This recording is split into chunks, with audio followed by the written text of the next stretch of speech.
What is up, my friends? It is Tuesday night and it is the transfer news roundup. As always, you are all very welcome along. I hope that life is treating you well. Tonight, I'm going to be focusing on the latest on where we are in our pursuit of Romeo Lavia. We're going to be asking who is to blame for this shambles of a transfer window so far. And of course, I'm going to talk for the next 8 to 10 minutes. Then it's over to you guys to let me know your thoughts in the comment section. Please do drop a like on the video. And of course, if you haven't already hit that subscribe button, please do.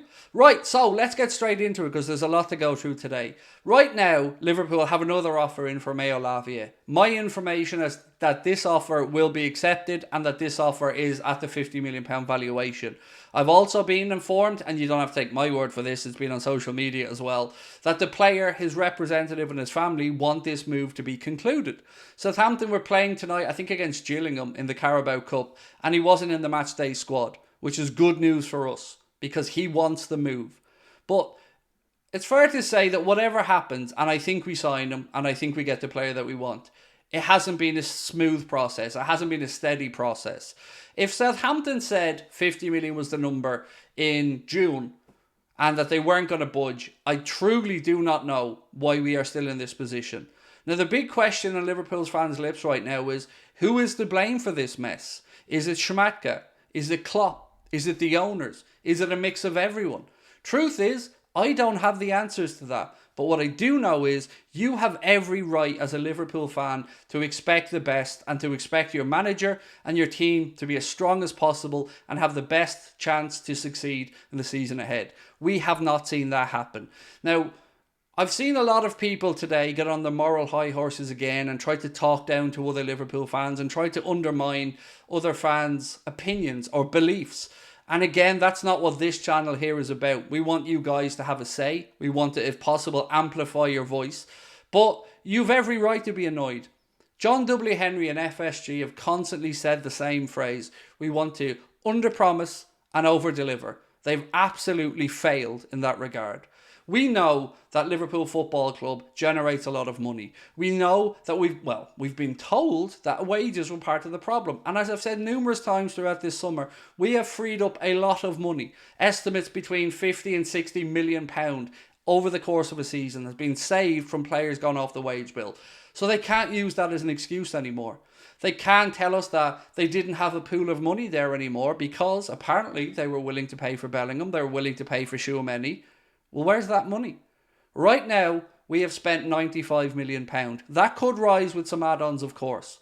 But we've also brought back in a minimum of 53 million and I think maybe another million from one of the youngsters. And then there's the Nat Phillips deal. So as it sits, we could probably have a net spend of between 33 and 38 million pound. Not really a rebuild, is it? Not really the amount of money that we were expecting our manager to have to operate with. Now, what really frustrates me and what really makes me sad, I don't know who's been doing what. I don't understand what has happened between signing Szoboszlai and McAllister to now, to this point, where yet again we're 5 days away from the season getting underway with a difficult trip away to Chelsea. And we've no recognised defensive midfielder. We've no real competition for Virgil van Dijk on the left side of defence. We've no real competition for Trent on the right side of defence. We've got plenty of options in attack. But other than that, where's the rebuild? You cannot call removing 8 players from a squad and adding 2 a rebuild. You've weakened it further.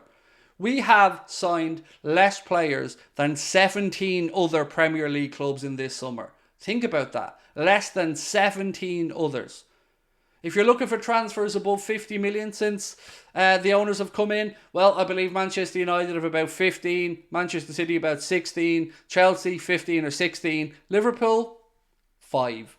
So again, I'm going to ask, where's the ambition? And most importantly, where's the money, John? Because you can't kid us over and over again. You can't blame the wage bill and then when the wage bill is massively reduced, just go quiet.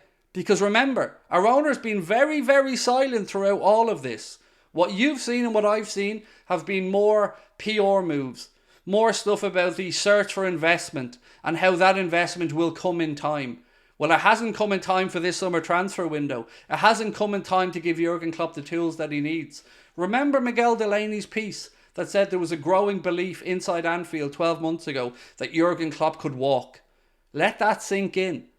Why would that be? Because obviously, behind the scenes at that point, things weren't very rosy. We have had 3 directors of football in 18 months. If any other club that we were competing with had that level of turnover for director of football, we'd be laughing at them.